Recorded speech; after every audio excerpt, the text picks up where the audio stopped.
Hey you guys, time once again for Flickers of Fear, my little movie review series. Got a little bit of an obscure one for you today.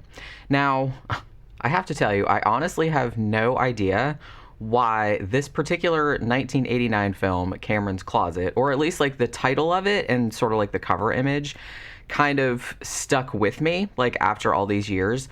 Pretty sure that I saw this movie like on cable probably back in the early 1990s, because I think it's definitely one of those movies that had really inexpensive broadcast rights and it would have played like a bunch of times a day, like on one of the pay channels, like back when they didn't have enough content, you know what I mean? I can't say that I remembered anything in particular about this movie, like including whether I liked it or not, but for whatever reason, like when I was recently kind of scrolling through Tubi, like looking for something to review, and I saw it, I kind of felt a little like, ooh, like a little remembrance, a little nostalgia thing. And so I was like, yeah, I should probably like rewatch that. Maybe I liked it, and that's why it just like stuck out to me. And then when I did rewatch it, I have to say I was even more mystified than I was before. Like why this particular movie like lodged in my brain the way it did. I don't know why my brain works the way it does. Please don't ask me. I've tried for 50 years to try to figure it out and I still don't know.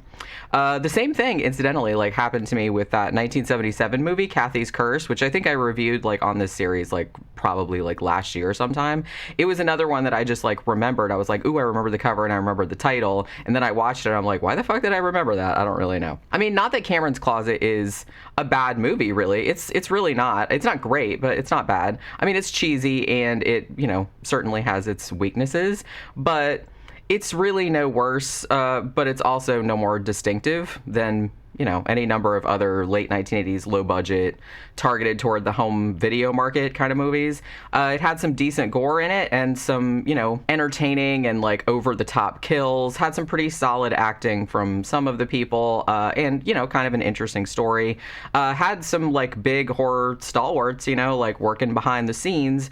So, you know, it wasn't as good as like the 1987 movie The Gate, for example, which it does kind of like remind me of a little bit. It's not that similar, but it kind of gave me that kind of vibe, even though The Gate I feel like was more targeted toward teenagers or tweens, whereas this one is, you would think that, but it's actually not really for kids because it's like pretty gory. I mean, this is just kind of like a fun, mostly forgotten kind of slice of 80s gorgonzola, if you want to call it that really barely anybody ever talks about anymore. But you know, because when I was scrolling through Tubi and it just snagged my eyeballs and I was like, why do I remember this movie? You know, I'm gonna buck the trend and I'm gonna discuss it. So you're welcome. Now, when I mentioned that there was like kind of a lot of well-known horror people behind the scenes on this thing, I actually was not kidding. So the screenplay for Cameron's Closet was written by Gary Brandner, who probably best known for writing the novel that the movie The Howling was based on. Like it's actually like a trilogy, but only the first Joe Dante directed movie was based on the novel. Like the other two novels, Howling novels that Gary Brandner wrote, you know, they didn't correspond to like the sequels, so don't blame him for those. You know what I mean? So yeah, so you got the guy that wrote the book The Howling. The special effects were actually done by Carlo Rambaldi, who won a couple of Oscars. He was the guy that designed E.T., you know, the extraterrestrial. Also worked on special effects for the 1976 version of King Kong, Alien, Close Encounters of the Third Kind, Dune, the David Lynch one, and Dario Argento's Deep Red, so you got that. The director, Armand Mastroianni, he kind of burst onto the landscape in 1980 with He Knows You're Alone, and he did some other movies too, but he did like a lot of really cool like horror and sci-fi TV series, you know, directed like a lot of episodes of those, like in the like from like the 80s to the early 2000s. Like he worked on Tales from the Dark Side, Friday the 13th, the series, the 90s reboot of Dark Shadows, The Dead Zone, the series that was, you know, based on the Stephen King novel, which is actually really good and underrated. Anthony Michael Hall is in it. So I recommend that if you haven't seen it. We actually have it on DVD here at the house and it's really, really good. And it's kind of sad that a lot of people don't talk about it. Oh, and if all that wasn't enough, William Lustig, much beloved by horror nerds for directing both 1980's Maniac and 1988's Maniac Cop, actually like appears in a cameo in one scene. Like he plays a pornographer that gets busted by the cops like in a police station. So even though Cameron's Closet, I guess, you wouldn't really consider it a prestige project or anything like that, but there was a hell of a lot of talent that went into the making of it. So the movie starts out like kind of along the same lines as something maybe like Firestarter or maybe Carrie, like to a lesser degree. There's a 10-year-old boy named Cameron Lansing, who's played by Scott Curtis, who I think went on to become a musician later on.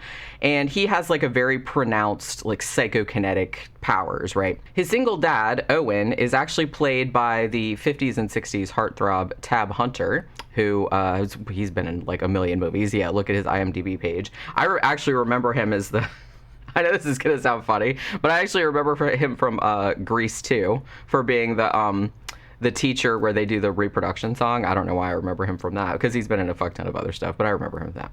So the dad, Owen, is a scientist, and he's basically studying the kid's abilities, and the dad has an assistant named Professor Ben Majors. Not too far into the story, though, it's pretty clear that whatever it is the two men were hoping to achieve, they were trying to like unlock hidden powers of the mind or something like through this kid. Well, it's gone drastically awry. Let's call it that. And it's implied that perhaps demons, or specifically one demon, has become involved in the situation. Owen has apparently decided that the only way to solve this problem is to kill his own son. But as he goes to do just that, some force intervenes, causing Owen to accidentally fall onto his own machete and behead himself, which I admit that I wasn't expecting a scene like that early in the film. Like, it was like 5 minutes in, and I'm like, oh, okay, we're doing this. We're doing self-beheading. All right, I'm on board. So Cameron then gets sent to live with his mom, whose name is Dory, and her abusive meathead of a boyfriend, whose name is Bob. And honestly, Bob is like easily the most hateable character. He's supposed to be hateable. Like, you just cannot wait to see him like eat some telekinetic shit, because he's like one of the world's champion douchebags. If they gave out medals for that shit, he would be right there, like getting the gold. So I forgot to mention, though, that while all of this kind of like family drama is going on like over here, over there's this whole other subplot happening, like, and this involves a cop named Sergeant Sam Taliaferro, and he keeps getting his ass reamed by his superiors for like spacing out and falling asleep on the job. So during one of these, sessions where his, God damn it, you're a good cop, what's the matter with you? One of those kind of meetings, he complains that he hasn't really been getting much sleep because he's been having all these recurring nightmares. So his boss sends him to see like this police psychiatrist, who, much to Sam's shock and chagrin, is a woman in a scene that's like, this was 1989. This movie came out. It was like, yeah, they have female psychiatrists. We've had that for decades and decades now. Like, please get on board. Get with the program. But I just thought that was kind of funny. I don't know if it was just because she was a woman or just because she was like a good-looking woman. Maybe that's what it was. I'm not really sure. So it's Dr. Nora Haley is the doctor, and she's actually played by Mel Harris, who I think is probably best known for being on 30-something. And she like wants to help him, but Sam is very, very, very hostile, insisting it's like, hey, I'm not a nut like all the other people that come in here. I'm like, someone's a little defensive. Yeah, he comes across like that. I mean, he's like, where I come from, which I don't know where that is, people take care of their own problems, even though he insists he doesn't have any problems. So I'm like, all right, you're one of those. I see. So for a while in the movie, like while I'm watching it, like it's not clear exactly like how Cameron's story and Sam's story are related, but finally, like, if you kind of are patient a little bit, the two threads of the story kind of like intertwine. So Cameron, you see, has started talking to someone or something in his closet, which should be evident from the name of the movie, and he calls it Deceptor, which is also the name of this weird, like, Pazuzu-esque kind of statue that he actually got from his dad, but he's been playing with as a toy. Like, he has, like, that little muscle man. It's not Stretch Armstrong, but it kind of looks like that, except it's not, like, posable or anything. And he, like, had them fight, like a little boy would do. So one evening, after Cameron's, just talking to the person in his closet, and just his general existence, really, has aggravated the boyfriend, Bob, kind of past the point of reason, this big chucklefuck like goes into Cameron's room and starts kind of like hefting the kid around and like being abusive and whatnot. And this seemingly causes a demon to pop out the closet, burn out Bob's eyeballs, which is nice, and fling him out a second-story window. Exorcist style. I'm gonna say Bob really catches some air too. I mean, like, so much so that like when the cops arrive, because he lands on top of a car, so like when the cops get there, they wonder whether the dude fell out of an airplane, which I don't know why that made me laugh so hard, but it did. So anyway, it's at this point, probably like half an hour, 40 minutes in the movie, something like that, where Sam and Cameron meet as Sam is investigating like Bob's weird ass death. Now, Dr. Haley is also on the scene because she's kind of trying to assess the trauma that Cameron might be experiencing after, essentially witnessing his mom's boyfriend get yeeted halfway across the neighborhood, which is like, I don't know why I thought that was so, I mean, he went flying. It was like hysterical. And it's actually like not a bad effect too. So while she's talking to the kid though, she notices that Cameron appears to use telekinesis, like to keep a vase from falling off the mantle. Like a cop walks by and the vase is like, whoa, and it's off, and then it stops like in midair and it goes back. And she sees the kid like looking over there at it, and she's like, that kid has psychic powers.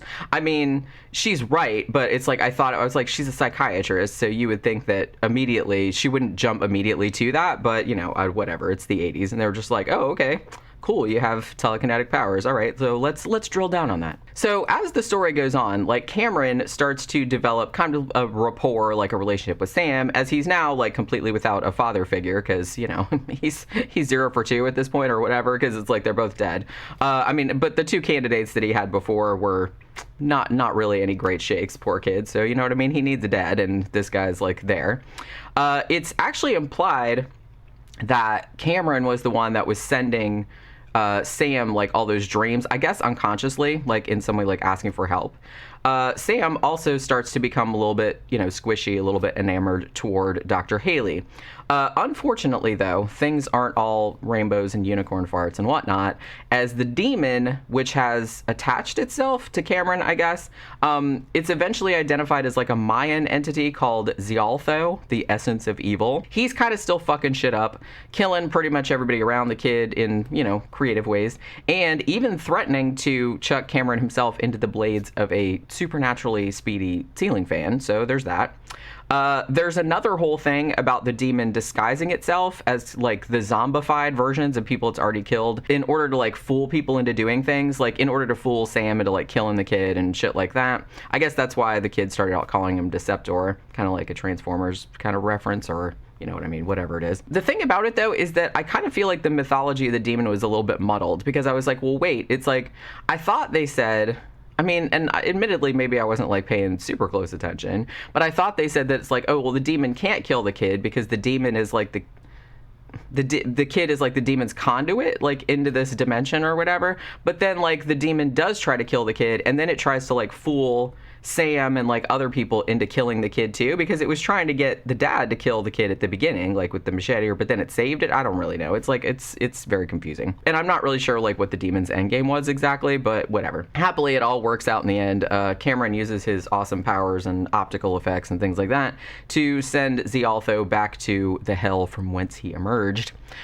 Which, it should be noted, Cameron was the one that kind of like summoned him from in the first place, although in the kid's defense, he didn't really do it on purpose, so So Cameron's Closet, it's not going to win any awards or anything like that, but it was like a pretty brisk, entertaining little flick. It's only like 87 minutes long or something like that.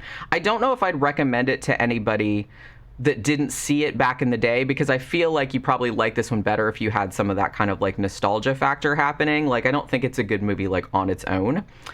Some of the effects are actually quite good. Considering like the team that worked on this, who had worked on like some really great movies. Tab Hunter getting beheaded, like in the beginning, that looked pretty good. Bob's eyes getting scorched out, that looked pretty good. And then there was one scene where Professor Ben Majors, one of the assistant guy, he kind of gets almost like open air microwaved, like a dollar store Hot Pocket, like, you know what I mean? So that looked pretty good. On the other hand, though, The creature design on the demon was, let's call it less than ideal. It wasn't great.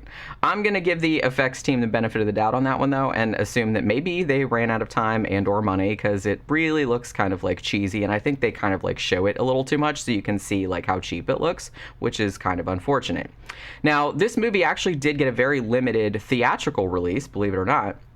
But it came out on VHS like the same year that it had played in theaters, so I'm guessing that was, you know, the target market all along. And I guess it must have some kind of at least like small cult following, because it did get like a DVD release in 2004, but to be honest, it's like really not a movie that gets mentioned all that much, and as far as I know, like nobody's clamoring for like a special edition Blu-ray steelbook or anything like that. But I mean, if you like movies about demons and telekinetic kids, and you're kind of in the mood for like some late 80s nostalgia, because this is a very, very 80s movie, then you might dig it. Like I said, it's free, it's on Tubi. You know, I know that some people do have some affection for it because they saw it back in the day. I saw it back in the day too, but I didn't remember anything about it, so I don't know if I had that nostalgia factor going in. But it's fine. I've seen like way, way worse movies than this.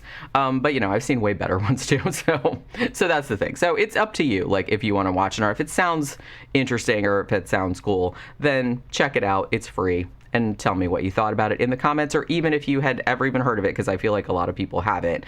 So that'll do it for this Flickers of Fear. I'll see you guys again on the next one. Bye.